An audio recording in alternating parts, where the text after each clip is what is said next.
இன்னைக்கு நம்ம சுவிசேஷம் சொல்வதை பற்றி நம்ம பார்க்க போகிறோம். இன்னைக்கு டாபிக் என்ன அப்படின்னு கேட்டிங்கன்னா, இவாஞ்சலிசம் as லைஃப் ஸ்டைல். சுவிசேஷம் சொல்வது, சுவிசேஷத்தை பிரசங்கிப்பது நம்முடைய வாழ்க்கையினுடைய வாழ்க்கை முறையாக இருக்க வேண்டும் அப்படிங்கிறத நம்ம இன்னைக்கு பார்க்க போகிறோம். Evangelism should be a life style. நம்முடைய வாழ்க்கையின் முறையாக அல்லது வாழும் முறையாக, வாழ்க்கை முறையாக இவாஞ்சலிசம் இருக்க வேண்டும். சுவிசேஷம் சொல்வது, மக்களுக்கு நற்செய்தியை சொல்வது நம்முடைய வாழ்க்கை முறையாக இருக்க வேண்டும் என்பதை இன்னைக்கு நம்ம பார்க்க போகிறோம். பல்வேறு விஷயங்களை நான் உங்களுக்கு சொல்ல போகிறேன். அது மட்டும் இல்லை, நான் டெமோ பண்ணி காமிக்க போகிறேன். ஆண்டவர் நமக்காக என்ன செஞ்சார் அப்படிங்கிறத நான் உங்களுக்கு டெமோ பண்ணி நான் காமிக்க போகிறேன். ரொம்ப இன்ட்ரெஸ்டிங்காக இருக்கும், இன்ஸ்பைரிங்காக இருக்கும் அப்படின்னு நான் விசுவாசிக்கிறேன். நம்ம இதை எடுத்துகிட்டு போயிட்டு வாழ்க்கையில் நம்ம பயன்படுத்துறது ரொம்ப ரொம்ப முக்கியமான ஒரு காரியம். ஃபர்ஸ்ட் ஆஃப் ஆல், இவாஞ்சலிசம்னா என்ன அப்படிங்கிறத நம்ம பார்க்குறது ரொம்ப முக்கியமான ஒரு காரியம். இவாஞ்சலிசம்னா என்ன? சிம்பிளாக சொல்ல போனோம்னா, இவாஞ்சலிசம் அப்படின்னா ஷேரிங் த குட் நியூஸ், நற்செய்தியை சொல்வது தான். அதுதான் ரொம்ப முக்கியம். நற்செய்தி சொல்வது தான் இவாஞ்சலிசம். ஓ, அவ்வளோதான சிம்பிளா அப்படின்னு கேட்டீங்கன்னா, அந்த நற்செய்தி என்னன்னு நம்ம புரிஞ்சுக்கிட்டு வாழ்க்கையில் பயன்படுத்தி அதை சொல்லும்போது தான் நமக்கு ஒரு கன்விக்ஷனோட நம்ம சொல்ல முடியும். இப்போ நான் சோப்பு விற்கிறேன்னு வச்சுங்களேன்.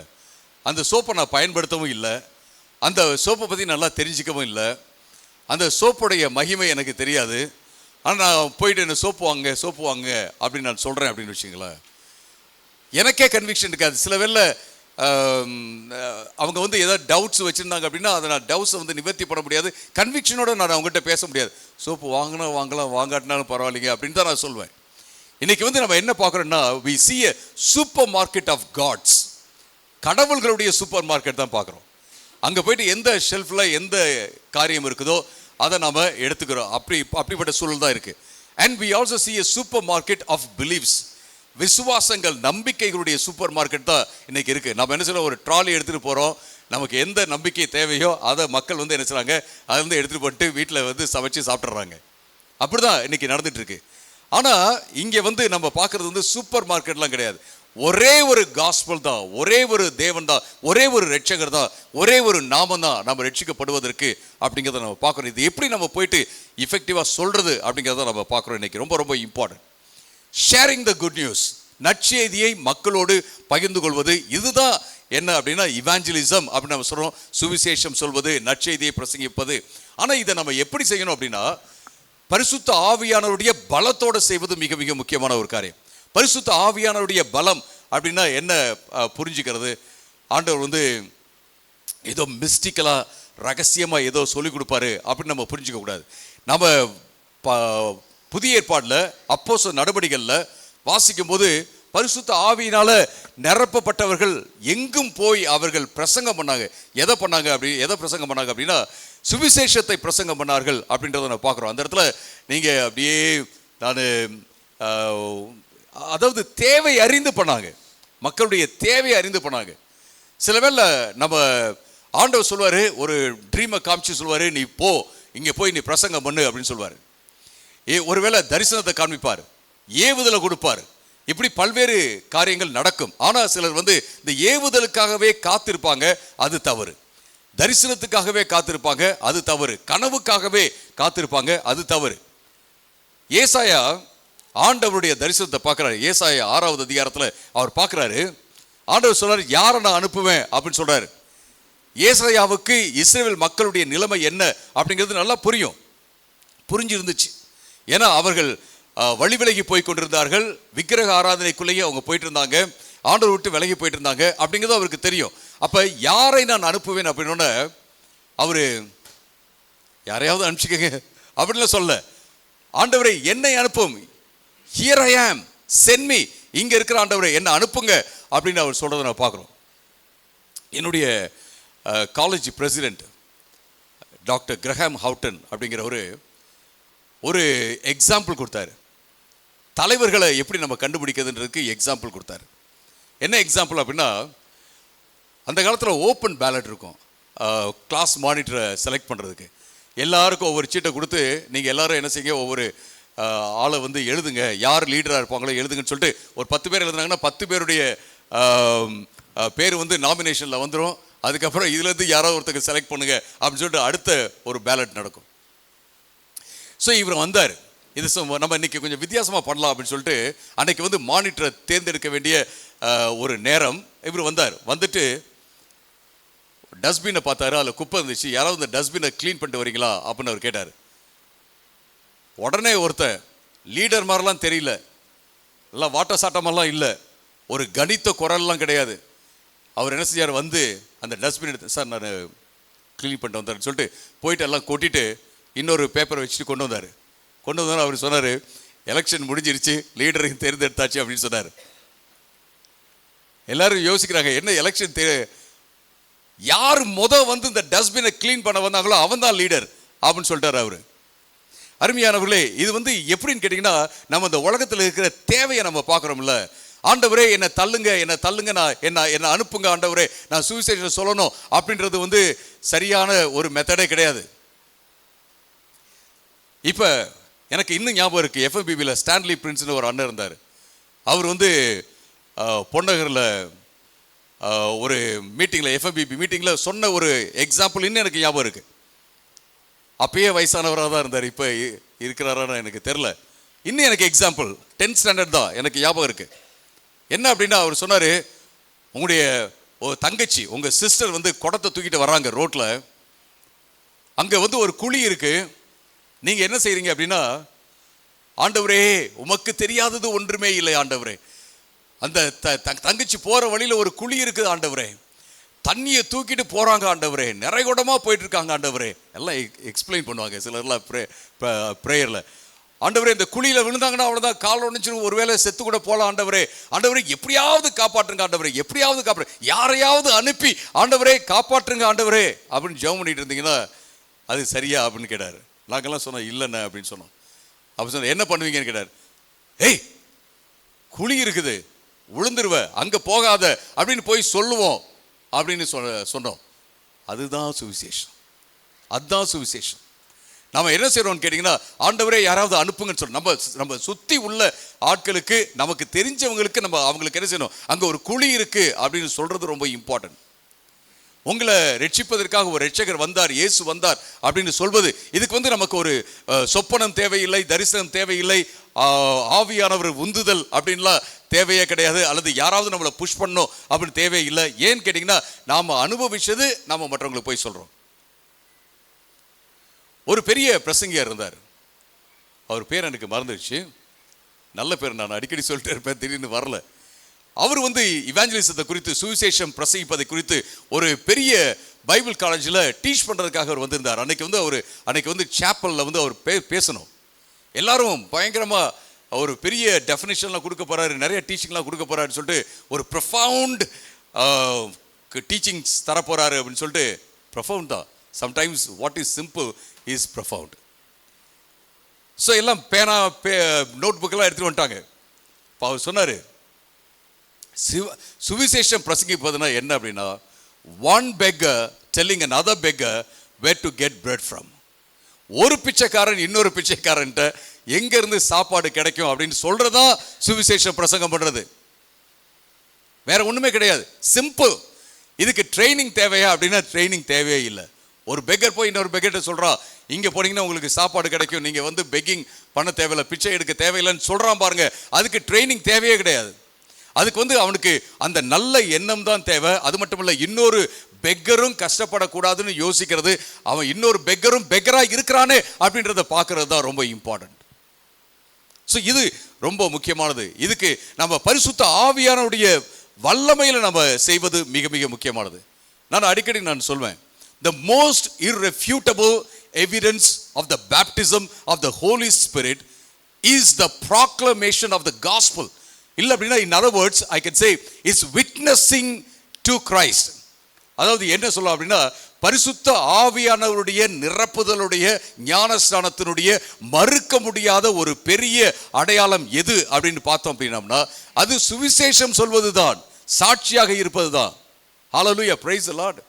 இன்னைக்கு என்ன செய்றாங்க அப்படின்னா, பரிசுத்த ஆவியானவர் அப்படி ஆவியானவருடைய அபிஷேகம் அல்லது ஞானஸ்நானம் அப்படின்னோன்னு அதை வந்து அந்நிய பாஷை பேசுவதிலேயே முடக்கி விடுகிறார்கள். அதை தாண்டி போறது கிடையாது. ரட்சிக்கப்பட்டான் அப்படின்னா ஓகே, ஞானஸ்நானம் ஆயிடுச்சா, பிரைஸ் தி லார்ட், முடிஞ்சு போச்சு கதை. ஒரு எண்டு. ஞான ஸ்நானம் இஸ் another beginning. நான் வந்து டங்ஸ்ல பேசிட்டேன், இட்ஸ் another beginning. நான் பரிசுத்த ஆவியால் நிரப்பப்பட்டேன், இட்ஸ் another beginning. பரிசுத்த ஆவியானவருடைய வேலையும் கூட அந்த பரிசுத்த ஆவியானவருடைய ஞானஸ்நானம் அப்படிங்கிற அந்த டேர்ம்ல, அந்த பதத்துல வந்து அடக்கி விடுகிறார்கள். பரிசுத்த ஆவியானவருடைய வேலை அப்படிங்கிறது பிலீவருடைய வாழ்க்கையில, ஒரு விசுவாசியுடைய வாழ்க்கையில எவ்வளோ இருக்கு. அதெல்லாம் நம்ம அனுபவிக்கிறோம்னா அனுபவிக்கல, நிறைய இருக்கு. பரிசுத்த ஆவியானவர் நம்மோட இருந்து நம்ம ஒரு விசுவாசி மூலமாக, அது விசுவாசிக்குள்ளேயும் விசுவாசி மூலமாக சேர்ந்து பார்த்தீங்கன்னா இவ்வளோ இருக்கு. ஃபுல்லாக நம்ம அனுபவிக்கணும். அதை பரிசுத்த ஆவியை அனுபவிக்கிறது ரொம்ப இம்பார்ட்டன்ட். ஆனால் நீங்கள் இங்கே பார்த்தீங்க அப்படின்னா அப்போஸ்தலர் நடவடிக்கைகளில் ஆண்டவர் பரிசுத்த ஆவியானவர் அவங்க மேலே வந்த உடனே அவங்க வந்து போய் சுவிசேஷம் சொல்கிறாங்க, பிரசங்கம் பண்ணுறாங்க, சாட்சிகளாக இருப்பீங்க, சாட்சிகளாக இருந்தாங்க. ஏன் அப்படின்னா வேதவசனமே சொல்லுது, இயேசுவே சொன்னார், பரிசுத்த ஆவியானவர் உங்க மேல வரும்போது பலன் அடைஞ்சு நீங்க என்ன செய்வீங்க, சாட்சிகளாக இருப்பீர்கள். ஹல்லேலூயா, பிரைஸ் தி லார்ட். அதை தாண்டி ஒரு பெரிய விட்னஸ், எவிடன்ஸ் இருக்கவே முடியாது. அதை தாண்டி ஒரு பெரிய எவிடன்ஸ் பரிசுத்த ஆவியானவருடைய நிரப்புதலுக்கு இருக்கவே முடியாது. If somebody is not bubbling with the passion to share the gospel with people, he is not filled with the Holy Spirit. ஒருத்தருக்கு வந்து நற்செய்தியை மற்றவங்களுக்கு சொல்லணும் அப்படிங்கிற வாஞ்சை இல்லை, வைராக்கியம் இல்லை அப்படின்னா, நற்செய்தி குறித்து ஒரு சந்தோஷமோ, நற்செய்தி குறித்த ஒரு புரிதல் அல்லது ஒரு ஆதங்கம், ஓ வாவ் சூப்பர் அப்படின்றது இல்லை அப்படின்னா, அவர்கள் பரிசுத்த ஆவியினால நிரப்பப்படவில்லை. இதை நீங்க எழுதி வச்சுக்கோங்க. சும்மா டங்ஸ் பேசுறது மட்டும் கிடையாது. ஏன்னு கேட்டீங்கன்னா, அப்போஸ்தலர் நடவடிக்கைகள் பரிசுத்த ஆவியானவரால் நிரப்பப்பட்டாங்கன்னு அடிக்கடி சொல்லப்படுறதை பார்க்குறோம். அப்படின்னா it's not one time event. பரிசுத்த ஆவியானவரால் நிரப்பப்படுறது அப்படிங்கிறது ஒரு காலத்தில் நடக்கும் இல்லை. இப்போ I must be filled with the holy spirit. இப்போ நான் வந்து பரிசுத்த ஆவியால் நிரப்பப்பட்டிருக்கணும். இப்போ நீங்கள் பரிசுத்த ஆவியானவரால் நிரப்பப்பட்டிருக்கணும். பரிசுத்த ஆவியானவர் நிரப்பப்பட்டார்கள்.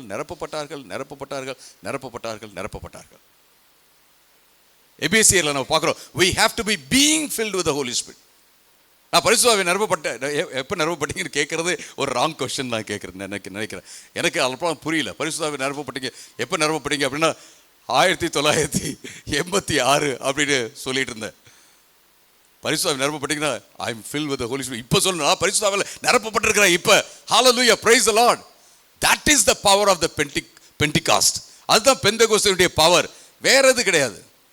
அருமையானவர்களே, இது ரொம்ப அப்ப நம்ம பரிசுத்த ஆவியானவருடைய வல்லமையில நாம பிரசங்கம் பண்றோம், நாம வந்து சுவிசேஷத்தை மற்றவங்களுக்கு கொடுக்கிறோம். இப்ப நம்ம அடுத்த கேள்வி என்ன அப்படின்னா, இந்த சுவிசேஷம்னா என்ன, நற்செய்தினா என்ன அப்படிங்கிறத புரிஞ்சுக்கிறது ரொம்ப ரொம்ப முக்கியமான ஒரு காரியம். நம்ம எடுத்துக்கொள்ளலாம். 1 கொரிந்தியர் 15வது அதிகாரம், 1 கொரிந்தியர் 15வது அதிகாரம் 1 நம்ம பார்க்கும்போது, அங்க பவுல் நற்செய்தினா இதாங்க அப்படின்னு அவர் சொல்றாரு. என்ன சொல்றாரு அப்படிங்கிறத நம்ம பார்க்கலாம்.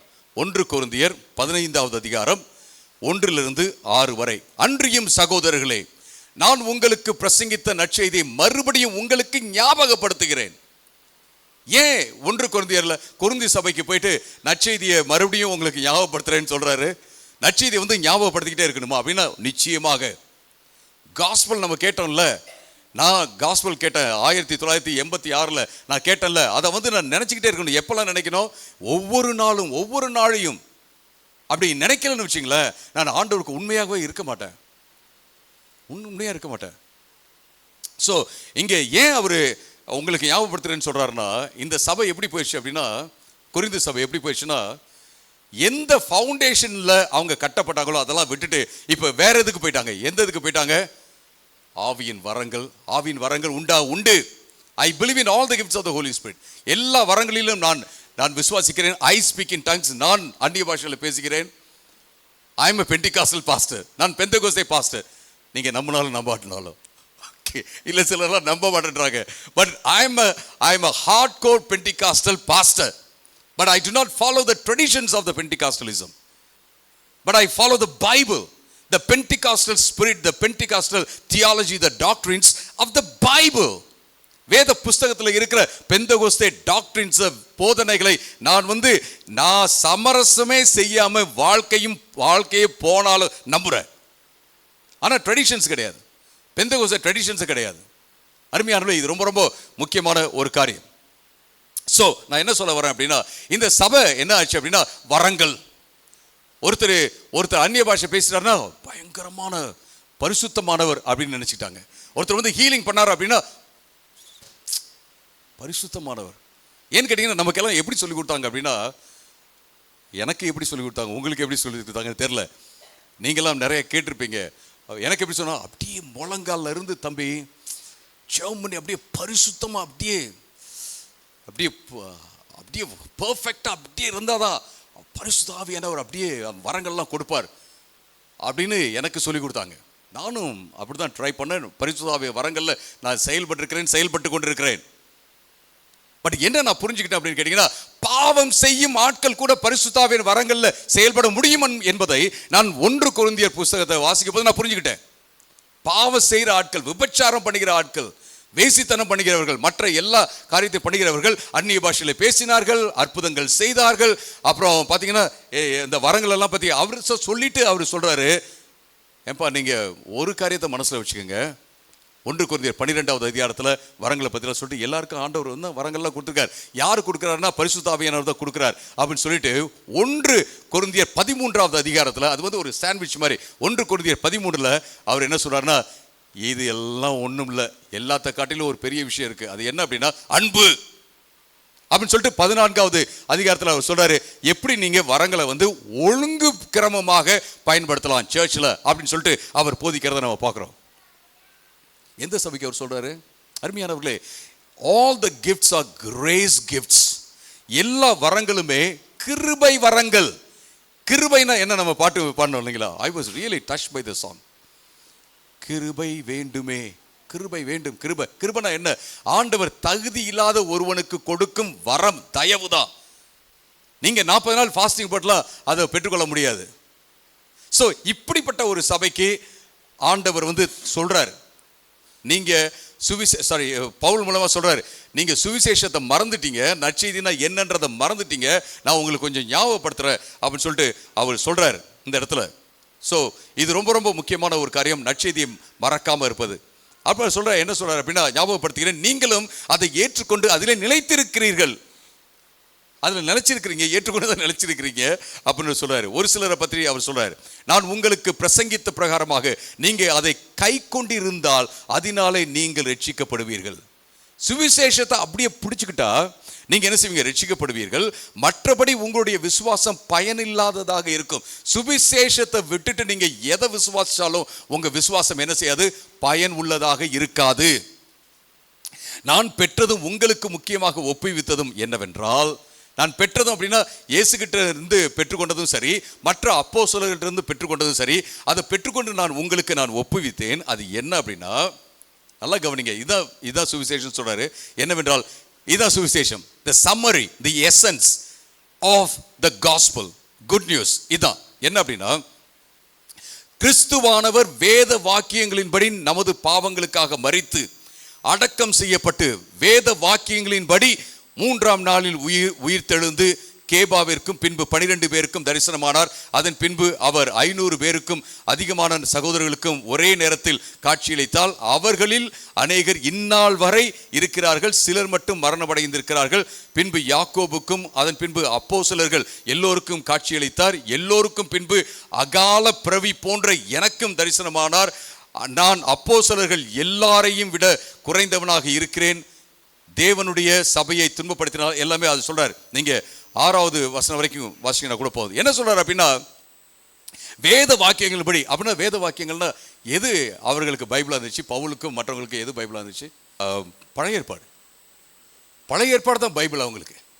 பவுலுக்கு சரி, இயேசு கிறிஸ்துவுக்கே பைபிள் எது அப்படின்னு கேட்டீங்கன்னா பழைய ஏற்பாடு எல்லாமே இயேசு கிறிஸ்துவை குறித்து பேசுகிறது. அப்படின்னா உடனே என்ன செய்யக்கூடாது? ஒவ்வொரு வசனமாக போயிட்டு அங்கே இயேசு கிறிஸ்து அப்படின்னு சொல்லிடக்கூடாது. உன்னத பாட்டுகளில் பார்த்தீங்கன்னா சிலர்லாம் அதை புட்சர் பண்ணிடுவாங்க, அதை அப்படியே செதைச்சிடுவாங்க.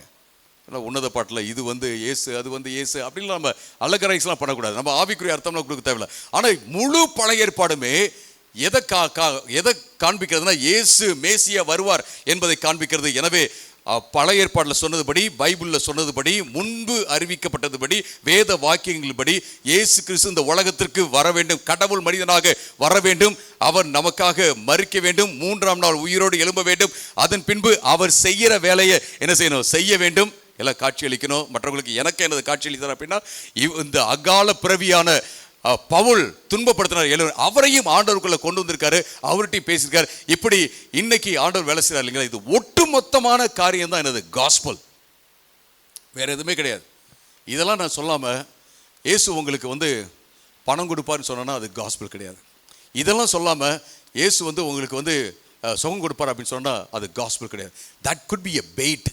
அது ஒரு அந்த தூண்டில்ல மீனை போட்டு அப்படியே இன்னும் மீனை பிடிக்கிறோம், சின்ன மீனை போட்டு பெரிய மீனை பிடிக்குன்னு சொல்லுவாங்க இல்லைங்களா? அதெல்லாம் அப்போஸ்தலர்கள் பண்ணவே இல்லை, எந்த டெக்னிக் பண்ணல.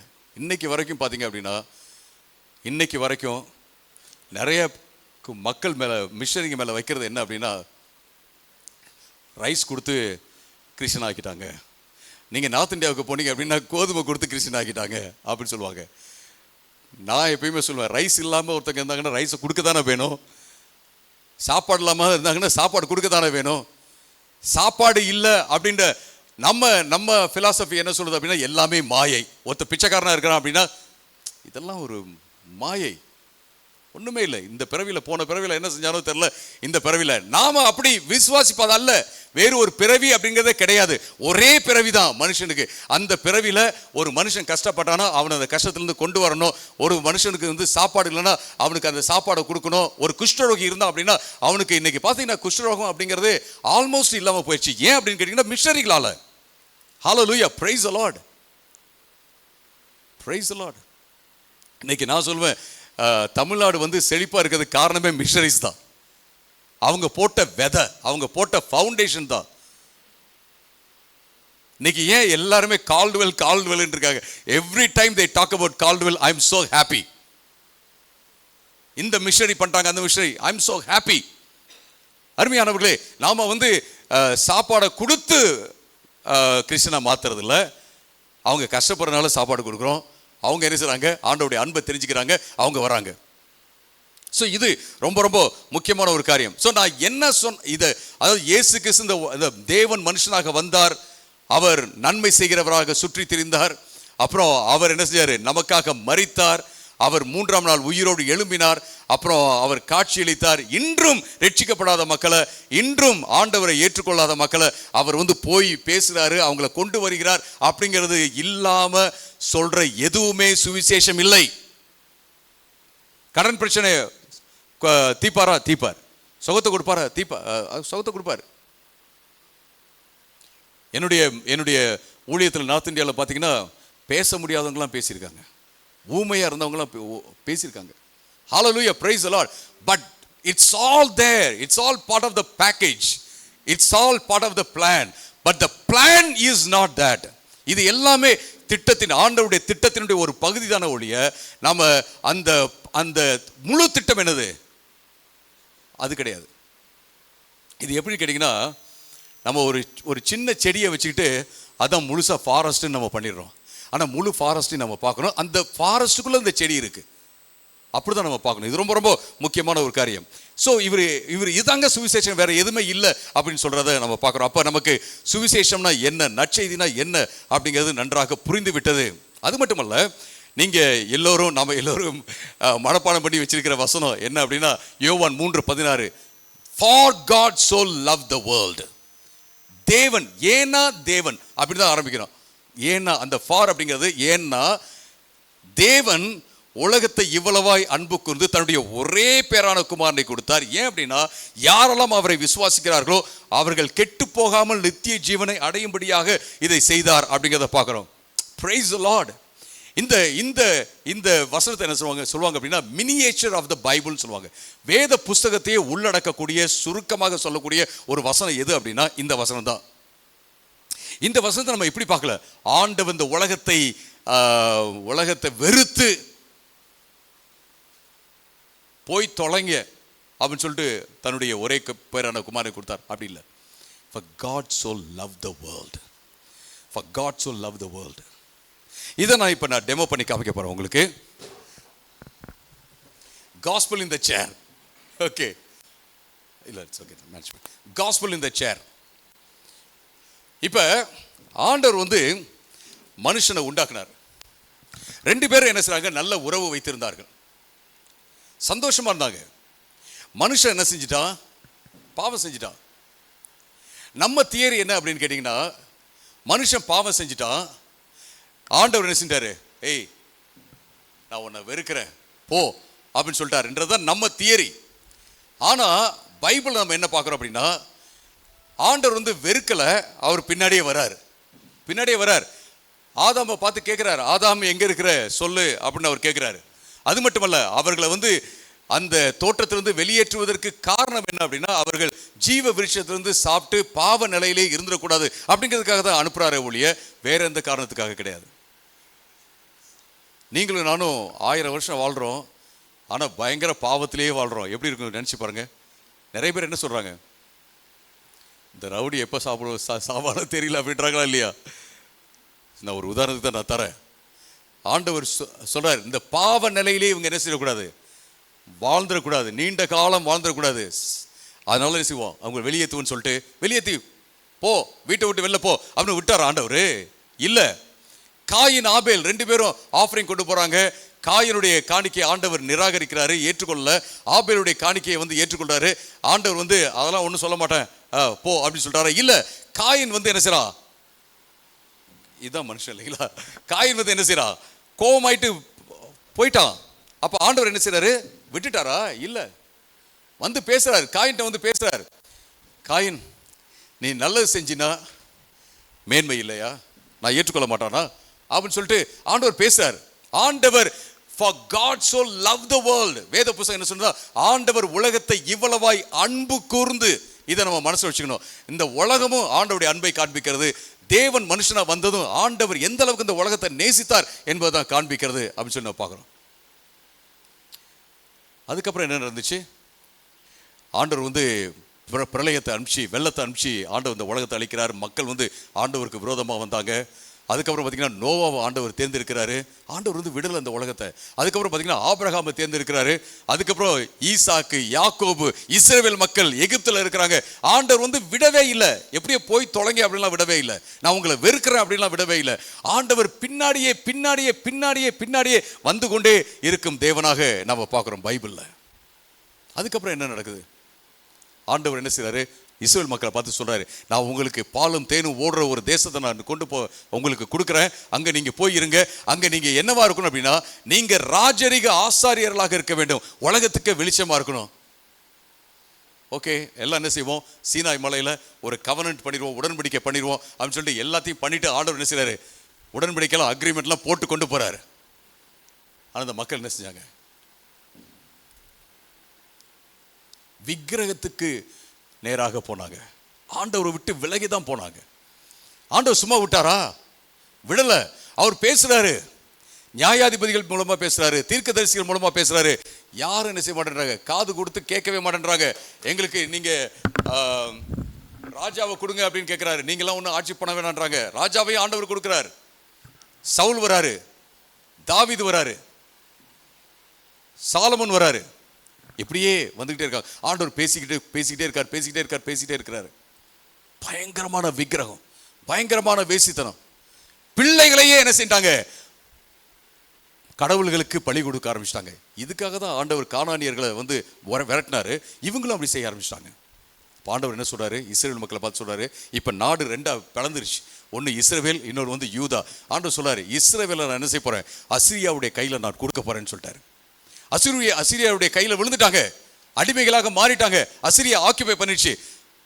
இப்ப அவர் யோசிக்கிறாரு. ஆண்டவர் வந்து சொல்றாரு தீர்க்கதரிசி மூலமா, இனி நீங்க மனம் திரும்புங்க, எஞ்சி இருக்கிறவங்க யூதயா மக்களே நீங்க மனம் திரும்புங்கன்னு சொல்றாரு. சிலர்லாம் பாத்தீங்கன்னா ஒரு வழியில தப்பாவே ஓட்டுவாங்க. ஒரு ஆளு அவரும் தப்பா ஓட்டிகிட்டே இருப்பாரு. அவர் போய் ஆக்சிடென்ட் ஆயிடுச்சுன்னு வச்சுங்களேன், ஒருத்தர் முடிவு பண்ணுவார், இனி நானும் கேர்ஃபுல்லா ஓட்டணும், ஏன்னா அவ இப்படி தான் போயிடுறாங்க அப்படின்னு போயிட்டே இருப்பாங்க. ஒரு 5 நாள் கேர்ஃபுல்லாக ஓட்டுவாங்க. அப்புறம் 6வது நாள்லேருந்து தப்பாகவே ஓட்டுறது. மறுபடியும் என்ன நடக்குன்னா ஆக்சிடென்ட் ஆகும். அதுதான் யூதா மக்கள் பண்ணாங்க. ஆண்டவர் வந்தார், பேசினார், எல்லாம் காமிச்சாரு. யூதா மக்கள் மனம் திரும்பினாங்களா? இல்லை. ஆண்டவர் விட்டுட்டாரா? எப்படியே போங்க அப்படின்னு விட்டாரா? இல்லை. மறுபடியும் யூதா மக்களுக்கு நேராக வருகிறார். அவர் சொல்றாரு, தாவீதை பார்த்து சொல்றாரு, உன்னுடைய சிங்காசனத்துல ஒரு ஆள் என்ன செய்வான்? உட்காருவான்.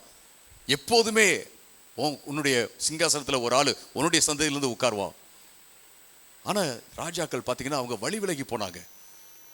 யூதா ரட்சிக்கப்படல. யூதா ஆண்டவர்கிட்ட வரல. ஆண்டவர் பார்த்தாரு, விடல. மறுபடியும் அவர் பேசிட்டே இருக்கார். கடைசியில் பார்த்தீங்க அப்படின்னா 586 பாபிலோன் கையில் விழுகிறாங்க. இந்த தானியேல் மற்ற எல்லாருமே நீங்கள் பார்க்கலாம், பாபிலோனில் தான் அவங்க அதிகாரிகளாக இருக்கிறாங்க அப்படின்றத பார்க்குறோம். ஆண்டவர் விட்டாரா அப்படின்னா விடவே இல்லை. மறுபடியும் வேதவசனம் சொல்லுது இல்லைங்களா? பவுல் என்ன சொல்றாரு? வேத வாக்கியங்களின்படி தேவன் வரணும், வேத வாக்கியங்களின்படி அவர் மரிக்கணும். ஏசாயா மூலமாக பேசுகிறார். மக்கள் மனம் திரும்பவே இல்லை. ஆனா என்ன வாக்கு தத்தம் அப்படின்னா, ஆபிரகாமுடைய சந்ததி மூலமாக, ஆபிரகாமுடைய பிள்ளை மூலமாக இந்த உலகத்துக்கே ஆசீர்வாதம் வரும். தாவீதின் குமாரன் மூலமாக இந்த உலகத்துக்கே ஆசீர்வாதம் வரும். இப்ப ஆண்டவர் பார்த்தாரு, சரி நான் சொன்ன வார்த்தையை நான் நிறைவேற்றணும் இல்லையா? ஆபிரகாமுடைய குமாரன், ஆபிரகாமுடைய வித்து, அதே வேளை தாவீதினுடைய குமாரன். ஆபிரகாமுடைய வித்தாக தாவீதுடைய குமாரனாக நான் என்ன செய்ய போறேன்? இந்த உலகத்துக்கு வரேன் அப்படின்னு சொல்லிட்டு அவரே இறங்கி வந்தார். அதான் கலாத்தியர் 3வது அதிகாரம் 16வது வசனத்துல வேதவசனம் சொல்லுகிறது, இயேசு கிறிஸ்து தான் ஏப்ரஹாம்ஸ் சீட் அப்படின்னா ஆஃப்ஸ்பிரிங், சந்ததி. அந்த இயேசு கிறிஸ்துவின் மூலமாக நம்ம என்ன செய்யறோம் அப்படின்னா நாம ரட்சிக்கப்படுறோம் அப்படிங்கிறத பார்க்குறோம். கடைசியில் என்ன செய்யறாரு? ஆண்டவர் அவரே இறங்கி வந்துட்டார். பிதாவானவர் இப்போ என்ன செய்றாரு? பிதாவானவர் தான் அனுப்பினார். பரிசுத்த ஆவியார். நம்ம இயேசு கிறிஸ்து இறங்கி வரது இயேசுவை மட்டும் பார்க்கக்கூடாது, நம்ம 3 பேரையும் வைத்து நம்ம பார்க்க வேண்டும் அப்படிங்கிறத பார்க்குறோம். அவர் என்ன செஞ்சார் அப்படின்னா மக்களுக்கு போய் பிரசங்கம் பண்றார். மனம் திரும்புங்கள், தேவனுடைய ராஜ்யம் சமீபமா இருக்கிறது. அற்புதம் செய்கிறார், அடையாளங்கள் செய்கிறாரு. எல்லாம் மனம் திரும்புவாங்கன்னு பார்த்தாரு. யாரும் சிலர்லாம் மனம் திரும்பினாங்க. ஆனால் நிறைய பேர் என்ன செஞ்சாங்கன்னா இயேசுவை சிலுவையில் அறைங்கன்னு சொன்னாங்க. மக்கள் என்ன செஞ்சாங்க? மனம் திரும்பல, திரும்பிக்கிட்டாங்க. இயேசுவை அடிச்சு நொறுக்குனாங்க, சிலுவையில் அறைஞ்சாங்க. இது என்ன அப்படின்னு கேட்டீங்கன்னா பிசாசுடைய ஒரு திட்டம், பயங்கரமான ஒரு திட்டம். இயேசுவை நொறுக்கணும், அடிக்கணும், அவரை சாகடிக்கணும் அப்படிங்கிறது. எல்லோரும் என்ன செஞ்சாங்க? கோஆபரேட் பண்ணாங்க. என்ன ஆச்சு அப்படின்னா முழு பாவம், இந்த உலகத்தினுடைய பாவம் எல்லாமே இயேசுவின் மேல வந்துச்சு. அவர்கள் என்னென்னலாம் செஞ்சாங்களோ அந்த பாவமும் என்னது அவங்க மேல வந்துச்சு, இயேசு மேல வந்துச்சு. எல்லாத்தையும் தாங்கி அவர் மரிக்கிறார். எல்லாம் என்ன செஞ்சாங்க? ஐயோ இயேசு மரித்துட்டாரே அப்படின்னு சொன்னாங்களா? இல்லை, எல்லாம் ஜாலியாக போய் இருந்தாங்க. சீடர்கள் போய் பயந்துக்கிட்டு தான் இருந்தாங்க. ஆனால் 3ஆம் நாள் உயிரோடு இயேசு கிறிஸ்து எழுப்பினார்.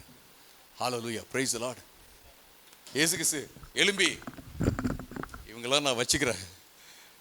சிலதான் சொல்லுவாங்களே, நான் ஜெயிலுக்கு போயிட்டு திரும்ப நான் உன்னை பார்த்துக்கிறேன்னு சொல்லுவாங்க. அந்த மாதிரிலாம் இல்லை இயேசு கிறிஸ்து. நான் வச்சுக்கிறேன் அப்படிலாம் இல்லை. மறுபடியும் என்ன செய்றாரு? வராரு. தன்னுடைய சீடர்களுக்கு தன்னை காண்பிக்கிறார். அவர் சொல்றாரு, பரிசுத்த ஆவியானவர் உங்க மேல வரும்போது நீங்க பலன் அடைஞ்சு சாட்சிகளா இருப்பீங்க. எங்கும் போயிட்டு பிரசங்கம் பண்ணுங்க, டீச் பண்ணுங்க.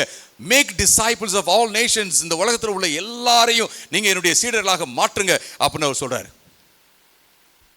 யாரெல்லாம் இயேசு கிறிஸ்துவை நம்புறாங்களோ, அதான் வேதவசனம் சொல்கிறது, யாரெல்லாம் அவரை நம்புறாங்களோ, அது சும்மா மூளை அறிவில் கிடையாது. யாரெல்லாம் நம் வாழ்க்கையை ஆண்டவருக்கு கொடுக்குறாங்களோ அவர்கள் கெட்டு போகாமல் நித்திய ஜீவனை அடைவாங்க. நித்திய ஜீவன் அப்படின்னா ஆண்டவரோடு கூட உறவு வைத்திருக்கிற ஒரு காரியம் அப்படின்றத பார்க்குறோம். இயேசு எதுக்கு திரும்ப கூப்பிட்றாரு? அவர் கூப்பிட்றாரு, நீங்கள் என்ன செய்யுங்க, எனக்குள்ள இருங்கன்னு சொல்றாரு. ரட்சிப்புக்கு இன்னொரு அர்த்தம் என்னன்னா being in Christ, in union with Christ, என்னோட நீங்க இருங்க அப்படின்னு சொல்றாரு. இதுதான் நீங்க எப்பெல்லாம் ஷேரை பார்க்குறீங்களோ, எங்கெல்லாம் பார்க்குறீங்களோ நினச்சிக்கோங்க, ஐ மஸ்ட் பி இன் கிரைஸ்ட். இயேசு கிறிஸ்துவுக்குள்ள இருக்கணும், இயேசு கிறிஸ்துக்குள்ள இருக்கணும், இயேசு கிறிஸ்துக்குள்ள இருக்கணும், இயேசு கிறிஸ்துவுக்குள்ள அவரோட ஒன்றி போய் உறவு. எல்லா நாளும் பார்த்தீங்கன்னா அப்படின்னா என்ன நடந்தாலும் சரி நம்முடைய வாழ்க்கையில் அவரோட உறவு வைத்துக் கொண்டே இருப்பது மிக மிக முக்கியமான ஒரு காரியம். அருமையானவர்களே, இதுக்கு தான் ஆண்டவர் அழைக்கிறார். இதை நாம என்ஜாய் பண்ண, தேங்க்யூ பிரதர் ஜெய்பால், இதை நம்ம என்ஜாய் பண்ணும்போது தான் மற்றவங்ககிட்ட ஜாயோட என்ன செய்ய முடியும், ஷேர் பண்ண முடியும். நாம இதை என்ஜாய் பண்ணலன்னு வச்சுங்களேன், ரட்சிப்பை என்ஜாய் பண்ணலன்னு வச்சுங்களேன், நம்ம மற்றவங்களோட ஷேர் பண்ணவே முடியாது. இதை நீங்கள் மனசில் வச்சுங்க. நான் விலைக்கு சொல்லியிருக்கலாம், பட் நேரம் இல்லாது அப்படின்றதுனால நான் சொல்லவில்லை.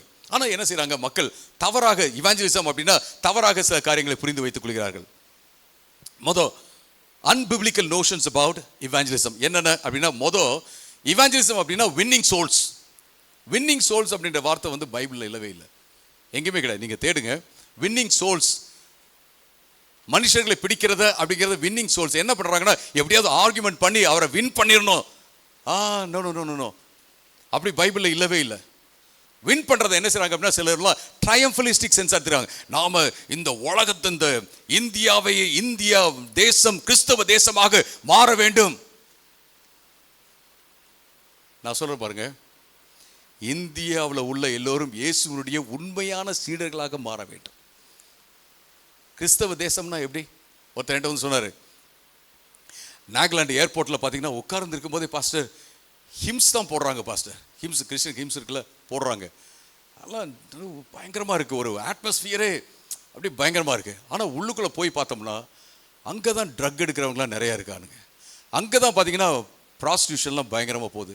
கிறிஸ்தவ மாநிலம் சொல்றதுக்கே கேவலமா இருக்கு அப்படின்னு சொன்னார். அருமையானவர்களே, கிறிஸ்தவ தேசமே கிறிஸ்தவர்களாக மாறிவிட்டால் அல்லது கிறிஸ்தவ தேசமாக மாறிவிட்டால் பயங்கரமான ஒரு சுபிட்சம் தேசத்துக்கு வரும் என்றால், ஒவ்வொரு சபையும் கிறிஸ்தவர்கள் அடங்கிய சபைதானே, பரிசுத்த ஆவியானவர்கள் பரிசுத்த ஆவியால் நிரப்பப்பட்டவர்கள் இருக்கிற ஒரு இடம் தானே. அங்க ஏன் கரப்ஷன் இருக்கு, அங்க ஏன் ஸ்கேண்டல் இருக்கு, அங்க ஏன் ஸ்கேம் இருக்கு, அங்க ஏன் பாவம் இருக்கிறது என்பதுதான் ஒரு கேள்வி. ஏன் அப்படின்னா உண்மையிலேயே ரட்சிக்கப்பட்டு ஒழுங்கா ஆண்டவரோடு கூட உறவில் இல்லாததான் பிரச்சனை. They are not in union with Christ. It's all about being in union with Christ. இயேசுவோடு கூட இந்த உறவுல இருக்கிறது தான் முக்கியமான காரியம். அருமையானவர்களே, இது ரொம்ப ரொம்ப முக்கியம். ஸோ வின்னிங் சோல்ஸ் அதை நீங்க விட்டுருங்க. எப்படி மக்களை ஆண்டவருடைய உறவுகளை கொண்டு வரலாம் அப்படிங்கிறத நம்ம யோசிக்கிறது ரொம்ப இம்பார்ட்டண்டான விஷயம். நீங்க அப்போஸ்தலர் 8:4-14-7 அப்புறம் ரோமர் 15-20 எல்லாத்துலையும் வாசிங்கன்னா அங்க வின்னிங் சோல்ஸை பத்தி பேசல, எப்படியாவது ஆத்மாக்களை சம்பாதிக்கின்றதை பத்தி பேசல. அங்க என்ன நம்ம பார்க்குறோம் அப்படின்னு கேட்டீங்கன்னா அங்க சுவிசேஷத்தை பிரசங்கி அப்படிங்கிறத நம்ம பார்க்குறோம். அடுத்து பார்த்தீங்கன்னா நம்ம நிறைய சுவிசேஷம் பண்ணோம்னா நமக்கு நிறைய முத்துக்கள் கிடைக்கும் கிரீடத்தில். கேட்டிருக்கீங்களா அந்த மாதிரி ஒரு கான்செப்ட் பைபிளில் கிடையாது. இன்னைக்கு நிறைய பேர் சுவிசேஷம் சொல்றாங்க, எதுக்கு தெரியுமா? நம்ம முத்துக்கள் நிறைய, உங்க கிரீடத்தில் நிறைய முத்துக்கள் இருக்கும் பிரதர், உங்களுக்கு உங்களுடைய கிரீடத்தில் முத்துக்கள் வேண்டுமா, நீங்க இவாஞ்சலிசம் பண்ணுங்க அப்படின்ற ஒரு மோட்டிவேஷன் ராங். நான் போயிட்டு சுவிசேஷம் சொல்லணும்? தேவனே இந்த உலகத்துல இறங்கி வந்தாருங்க, நமக்காக மரித்த இது போன்ற ஒரு செய்தி இந்த உலகத்துல இருக்கா? இல்லவே இல்லை, எங்க பாத்தீங்கன்னாலும் இல்லை. அதை நான் அனுபவிச்சிருக்கேன். அதை போயிட்டு என்ன செய்றேன், நான் ஷேர் பண்றேன். இதுவும் ராங்கான ஒரு ஐடியா about evangelism. அடுத்து பாத்தீங்கன்னா those who evangelize will have special places in heaven. நீங்க சுவிசேஷம் சொன்னீங்கன்னா உங்களுக்கு ஒரு அழகான ஒரு பங்களோ இருக்கும், இல்லைன்னா ஒரு சின்ன குடிசை தான் இருக்கும் ஹெவன்ல, பரலோகத்தில் இருக்கும். அதுவும் ராங். பைபிள் அப்படி இல்லவே இல்லை அப்படிங்கிறத நம்ம பார்க்குறோம். அடுத்து பார்த்தீங்கன்னா நம்முடைய வாழ்க்கையுடைய நோக்கமே சுவிசேஷம் சொல்வது தான். கேள்விப்பட்டிருக்கீங்களா அந்த மாதிரி? நான் வாழ்றதே சுவிசேஷம் சொல்றதுக்காக தான். நான் வாழ்றதே தேவனோடு சேர்ந்து இந்த உலகத்தை ஆள்வதற்காக தான், தேவனுக்கு பிரியமா இருக்கிறதுக்காக தான், தேவனுடைய சித்தத்தை செய்யறதுக்காக தான். ஹல்லேலூயா. இது ரொம்ப இம்பார்ட்டன்ட் அருமையானவர்களே. அடுத்து பார்த்தீங்க அப்படின்னா இது பாஸ்டருடைய வேலை, அவர் தான் இவாஞ்சலிசம் பண்ணணும், நான் கிடையாது அப்படிங்கிறதும் ஒரு தவறான ஒரு காரியம் தான். அதுக்கப்புறம் சிலர் நான் நல்ல கிறிஸ்டியனாக வாழ்ந்தாவே போதுங்க, நான் யார்ட்டையும் சொல்ல தேவையில்லை அப்படிங்கிறது ஒரு ராங்கான ஐடியா தான். வேத வசனத்தில் நல்ல கிறிஸ்டியனாக வாழணும் அப்படிங்கிறதும் இருக்கு, நாம வார்த்தையின் மூலமாக சொல்லணும் அப்படிங்கிறது இருக்கு. வார்த்தையின் மூலமாகவும் வாழ்க்கையின் மூலமாகவும் நாம பிரசங்கம் பண்ணணும். அடுத்தது, ஒருத்தவங்களை சர்ச்சுக்கு கொண்டு வந்தா சுவிசேஷம் சொல்றது இல்லை, நீங்க சர்ச்சுக்கு கொண்டு வராமே சுவிசேஷம் சொல்லலாம். சில என்ன செய்றாங்க, சர்ச்சுக்கு வாங்க அப்படின்னு சொல்லி கொண்டு வந்துட்டா பெருசா நம்ம சாதிச்சிட்டோம். இல்லை, அது சுவிசேஷம், அது ஒரு நல்ல காரியம் தான், செய்ய வேண்டாம் நான் சொல்ல. பட் சுவிசேஷம் நீங்க உட்கார்ந்து ஒரு வீட்டில் உட்கார்ந்து காஃபி குடிச்சிட்டு கூட நீங்க சொல்லலாம், ஜெபத்தில் நடத்தலாம். அருமையானவர்களே, I am not train to evangelise. நான் இவாஞ்சலிசம் பண்றதுக்கு ட்ரைனிங் எனக்கு கிடைக்கல. நீங்க அப்போஸ்தலர் நடவடிக்கைகள் பார்த்தீங்கன்னா ட்ரைனிங் யாருக்குமே இல்லை ட்ரைனிங். உங்களுக்கு ஒரு ரெஸ்டாரண்ட் நல்ல சாப்பாடு இருக்குன்னா என்ன செய்வீங்க? போய் அங்கே எது ட்ரைனிங் நடத்துகிறாங்களா ரெஸ்டாரண்ட்டில்? எங்களை சாப்பாடை குறித்து மற்றவர்களுக்கு சொல்வதற்கு இந்த ட்ரைனிங். அங்கே போங்க நல்ல சாப்பாடு சூப்பராக இருக்கும். அதான் நமக்கு ட்ரைனிங்லாம் தேவையில்லை. ட்ரைனிங் தேவையானா இல்லவே இல்லைன்னு சொல்ல நான். ஆனால் சுவிசேஷம் சொல்வதற்கு நமக்கு ட்ரைனிங் தேவையில்லை. நம்ம உள்ளுக்குள்ளே இருந்தால் அது வரும். நமக்கு கிஃப்ட் வேணுமா அப்படின்னா கிஃப்ட்டும் தேவையில்லை. நம்ம போயிட்டு மற்றவங்கள சொல்லலாம். இதுக்கு ஏதாவது ஃபார்முலா இருக்கா, மெத்தட்ஸ் இருக்கா அப்படின்னா ஃபார்முலாவும் கிடையாது, மெத்தட்ஸும் இல்லை. நம்ம போயிட்டு இயேசுக்கு இந்த உலகத்தில் இருந்தால் இதுதான் செய்தி. அந்த செய்தியை போயிட்டு மற்றவங்களுக்கு சொல்கிறது. நான் மற்றவங்க கேள்வி கேட்டாங்கன்னா நம்ம சொல்ல முடியாது, பதில் சொல்ல முடியாது அப்படின்னா நம்ம எல்லாம் அப்படிலாம் யோசிச்சுலாம் இருக்க முடியாது. நம்ம ஒவ்வொருத்தரும் இந்த ஒரு ஒரு ஒரு ஓஷன் ஸ்பைஸ் அப்படின்னா அது எங்கேருந்து வராங்க, யார் அனுப்புகிறாங்க, மேனேஜர் யார், இதெல்லாம் டீட்டெயில்ஸ் எல்லாத்தையும் வச்சுட்டுலாம் சொல்லணும்னு அவசியம் இல்லை. நம்ம போய் சொல்கிறோம். அதுக்கப்புறம் நாம் இருக்கிறோம். நீங்கள் என்கிட்ட வந்து கேட்கலாம், கேள்வி என்னன்னு நீங்கள் கேட்கலாம், மற்றவங்ககிட்ட நீங்கள் கேட்கலாம். நிறைய மெச்சூர்ட் கிறிஸ்டியன்ஸ் இங்கே இருக்கிறாங்க, அவங்ககிட்ட நம்ம கேட்கலாம். நம்ம ஃபர்ஸ்ட் ஸ்டெப் எடுக்கும்போது பரிசுத்த ஆவியானவர் நமக்கு உதவி செய்வார் அப்படிங்கிறத பார்க்குறோம். இது ரொம்ப ரொம்ப முக்கியமான ஒரு காரியம் அருமையானவர்களே. அடுத்தது அப்படி நான் ஸ்கிப் பண்ணிவிட்டு learning from Jesus how to evangelise அது மட்டும் நான் ஷேர் பண்ணி நான் முடிக்க போகிறேன். இயேசுகிட்ட இருந்து நெக்ஸ்ட் ஸ்லைடு அடுத்தது எஸ். நீங்கள் யோவான் 7வது அதிகாரம் 53 8 11 வரைக்கும் நீங்கள் வாசிச்சு பார்த்தீங்க அப்படின்னா அங்கே நம்ம பார்க்குற சம்பவம் என்ன? இயேசு கிறிஸ்துகிட்ட ஒரு விபச்சாரத்தில் மாட்டிக்கிட்ட ஒரு பெண்ணை கொண்டு வராங்க. இயேசு கிறிஸ்து வந்து அவர் நானும் உன்னை கண்டம் பண்ணல, ஆக்கினைக்குள்ளாக தீர்க்கவில்லை, நீ என்ன செய், போய் இனி பாவம் செய்யாதே அப்படின்னு சொல்கிறத பார்க்குறோம். சுருக்கமாக நான் முடிச்சிடுறேன் இன்னும் ஒரு 2-3 நிமிஷங்களில். இயேசு கிறிஸ்து ஒரு நாளும் தன்னுடைய ஊழியத்தில் அவிசுவாசிகளை கண்டம் பண்ணவே இல்லை. நீங்கள் போய் செக் பண்ணி பாருங்க. ஒரே ஒரு வசனத்தை மட்டும் நான் வாசிக்கிறேன், இன்ட்ரெஸ்டிங்கான வசனம். 1 கொரிந்தியர் 5வது அதிகாரம் 1 கொரிந்தியர் 5வது அதிகாரம் 9வது வசனத்தில் 1 கொரிந்தியர் 5வது அதிகாரம் 9வது வசனத்தில் பவுல் வந்து சபை மக்களுக்கு பார்த்து சொல்றாரு என்ன அப்படின்னா, விபச்சாரக்காரர்களோடு கலந்திருக்க கூடாது என்று கடிதத்தில் உங்களுக்கு எழுதினேன். நல்லா புரியுது இல்லைங்களா?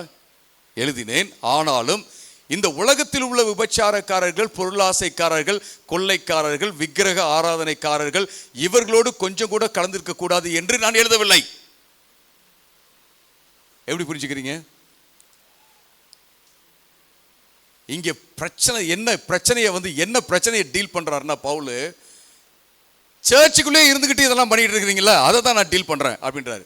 நம்ம விபச்சாரக்காரங்களோட கலந்து கொள்ளாதீங்கன்னு சொன்ன சிலர்லாம் பார்த்தீங்கன்னா அந்த காலத்தில் இப்போ எப்படி இருக்காங்களான்னு தெரியல, ரட்சிக்கப்பட்டோன்னே யார்ட்டையும் பேச மாட்டாங்க, உறவினர்லாம் பேச மாட்டாங்க. இவர்கள்லாம் உலகத்தின் ஆட்கள், இருளின் ஆட்கள். எங்கேயாவது கல்யாணத்துக்கெல்லாம் போனாங்கன்னா அங்கெல்லாம் நம்ம போக முடியாது பாஸ்டர். ஏன் போக முடியாதுன்னு, எப்படி பாஸ்டர் இருட்டுக்கும் ஒளிச்சத்துக்கும் எந்த உறவு இல்லை இல்லையா அப்படின்னு பேசுவாங்க. அப்படிலாம் கிடையாது. இங்கே நீங்கள் பார்த்தீங்க அப்படின்னா நான் என்ன சொல்கிறேன் நீங்கள் கவனமாக கேளுங்க அப்படின்னு சொல்கிறாரு. விபச்சாரக்காரர்கள் என்னென்ன வார்த்தையெல்லாம் பேசுகிறாரு பாருங்க. உலகத்தில் உள்ள விபச்சாரக்காரர்கள், பொருளாசைக்காரர்கள், கொள்ளைக்காரர்கள், விக்கிரக ஆராதனைக்காரர்கள் இவர்களோடு கொஞ்சம் கூட கலந்திருக்க கூடாது என்று நான் எழுதவில்லை.